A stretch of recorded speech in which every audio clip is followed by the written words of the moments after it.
Halo teman-teman, sekarang kita akan belajar tentang Carl Gustav Jung. Ya. Mungkin beberapa dari kalian belum pernah dengar nama ini sebelumnya ya. Siapakah Carl Gustav Jung atau biasa dipanggil Jung? Jung ini adalah murid kesayangannya Sigmund Freud. Bahkan ada yang mengatakan bahwa Jung ini putra mahkotanya Freud. Karena itu Jung ini pernah menggantikan Freud menjadi presiden psikoanalisa internasional karena dia putra mahkota. Namun di dalam perjalanannya Jung ini menentang konsep-konsepnya Freud yang kalau kalian masih ingat Freud itu sangat menekankan adanya libido seksual, thanatos, ya, destruksi, kematian dan sebagainya. Itu Jung menganggap itu terlalu lebay, ya, terlalu berlebihan. Dan Jung mengatakan harusnya manusia tidak seperti itu. Akibatnya dia keluar dari presiden internasional untuk psikoanalisa dan dia malah belajar hal-hal yang lain seperti belajar tentang mitologi dan sebagainya, dan dia mendirikan teori-teorinya sendiri, konsep-konsepnya sendiri yang memang sebagian besar konsepnya itu berangkat dari Freud. Nanti kita akan lihat sebagian itu hampir sama karena memang dia muridnya Freud ya, murid kesayangan. Tapi ada bagian yang dia kembangkan sendiri dari teorinya itu. Nah, apa yang dia kembangkan? Ya mulai dengan yang namanya struktur kepribadian. Kalau teman-teman ingat, Freud itu mengatakan struktur kepribadian seseorang itu ada 3. Masih ingat nggak? Id, ego, dan superego. Ya, id, ego, dan superego. Nah, Freud mengatakan ada 3 struktur. Jung juga mengatakan ada 3 struktur, tapi tidak sama persis. Bukan id, ego, superego, tapi Jung mengatakan 3 strukturnya seperti ini. Ego, personal unconscious, dan collective unconscious. Egonya ini hampir sama dengan ego menurut Freud. Prinsipnya prinsip realitas, kesadaran, ego. Nah, personal unconscious itu semestinya hampir sama seperti id, dorongan alam bawah sadarnya yang dikatakan oleh Freud. Cuma ini yang sifatnya personal. Personal itu artinya yang ada hanya dalam diri orang itu. Nah, yang tidak ada pada Freud itu adalah collective unconscious. Ini yang ciri khasnya Jung yang tidak ada pada Freud, yaitu ketidaksadaran kolektif, ketidaksadaran bersama-sama. Ya, kalau yang tadi di personal unconscious, yang ini collective unconscious, yang bersama-sama. Kita coba jelaskan satu-satu.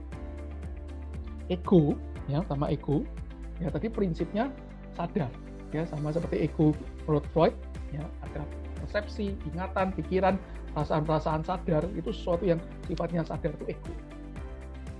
Kemudian itu membentuk identitas kita, ya, membuat kita jadi continue sebagai seseorang, dan umumnya akan menampilkan hal-hal yang sadar, yang ditampilkan orang dalam suatu masyarakat. Itu ego kita, realita yang kita tunjukkan, dan adanya hanya di taraf yang sadar, itu ego. Ya, prinsipnya hampir sama seperti ego menurut Freud.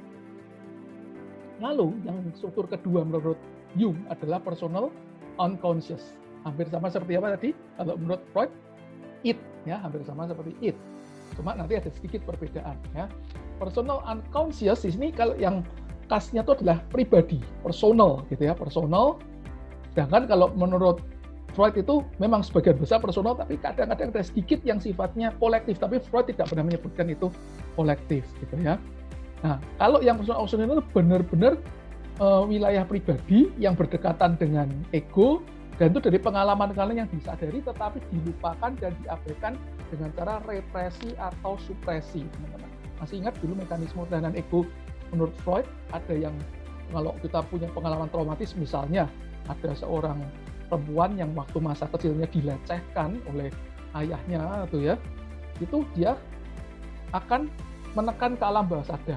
Kalau ditekan secara sengaja disebut represi, kalau ditekan secara tidak disengaja disebut represi, kalau dengan sengaja itu disebut supresi, ya. Itu ada di mekanisme pertahanan ego menurut Freud. Nah, pengalaman-pengalaman yang kesannya lemah itu disimpan di personal unconscious dan sifatnya personal, pribadi. Kan tidak semua orang dilecehkan. Hanya beberapa orang yang punya pengalaman pelecehan. Dari beberapa orang yang pengalaman pelecehan pun tidak semuanya dilecehkan oleh ayah kandung. Dan dari beberapa orang yang punya pelecehan dari ayah kandung pun tidak tentu bentuk pelecehannya itu sama. Bisa jadi punya bentuk pelecehan yang berbeda satu dengan yang lain. Nah, itu maka disebut personal unconscious. Personal unconscious. Jadi pelecehan itu, contohnya tadi pelecehan itu adalah sifatnya pribadi, personal, ya. Jadi tidak ada di individu yang lain. Hanya dia yang mengalami dan ditekan ke alam bawah sadar karena itu pengalaman yang tidak menyenangkan, direpresi atau supresi. Jadi biasanya terbentuk dalam kompleks-kompleks, kelompok-kelompok terorganisasi, pikiran-pikiran, persepsi-persepsi, ingatan-ingatan yang terdapat dalam ketidaksadaran tadi sifatnya pribadi dan tidak sama antara satu orang dengan orang yang lain. Itu personal. Yang ketiga, struktur yang khas menurut Jung itu adalah collective unconscious yang tidak ada pada Freud. Apa itu collective unconscious? Berisi ingatan laten itu berarti sesuatu yang terpendam gitu ya. Hal-hal yang diwariskan dari masa lampau leluhur seseorang. Ya, ingat, Freud ini belajar mitologi gitu ya. Setelah dia misalkan diri dari Jung ini belajar mitologi. Campur-campur. Jung ini belajar mitologi setelah dia memisahkan diri dari Freud gitu ya. Dan Jung ini kalau kalian nanti baca ya dari buku-bukunya jalannya tuh dia semestinya anak pendeta gitu ya, anak pendeta dari salah satu aliran gereja begitu, tapi kemudian dia ya menentang dan sebagainya, dia belajar mitologi, dia belajar hal yang sifatnya mitos gitu. Kemudian dalam ketidaksadaran kolektif atau collective unconscious ini terdapat beberapa aspek yang mempengaruhi kepribadian yang disebut archetype. Jadi menurut Jung, setiap orang selain tadi punya personal unconscious yang sifatnya pribadi, ya, dia juga punya collective unconscious. Kalau personal itu hanya dia yang punya pribadi, setiap orang punya tapi beda-beda, bentuknya beda-beda. Tapi kalau collective unconscious itu setiap orang itu bentuknya sama, pengalaman ketidaksadarannya itu sama. Dari kita yang ada di Indonesia dengan mereka yang ada di Eropa, di Amerika, di Australia, di mana lagi? Afrika, bahkan ada di benua Antartika kalau ada. Itu menurut Jung punya pengalaman ketidaksadaran yang sama. Selain tadi punya yang personal, yang berbeda satu dengan yang lain, juga punya yang sama. Pengalaman ketidaksadarannya ini sama. Suku apapun. Bahkan sejak zaman-zaman leluhur, menurut Jung itu sudah ada. Dan itu bukan karena janjian, ayo kamu punya pengalaman ini ya, kamu punya pengalaman ini. Enggak, jelas nggak mungkin janjian. Zaman itu jelas komunikasi masih kurang, jelas nggak ada sosmed kayak sekarang, komunikasi saja masih kurang, transport juga sulit. Tapi menurut Jung, itu semua orang di suku manapun itu punya pengalaman ketidaksadaran yang sama. Nah, pengalaman ketidaksadaran tadi disebut, yang sama tadi, yang kolektif disebut archetype. Yaitu suatu bentuk pikiran universal, dimiliki oleh semua orang, diturunkan dari generasi ke generasi. Jadi sifatnya seperti insting, gitu ya, seperti insting.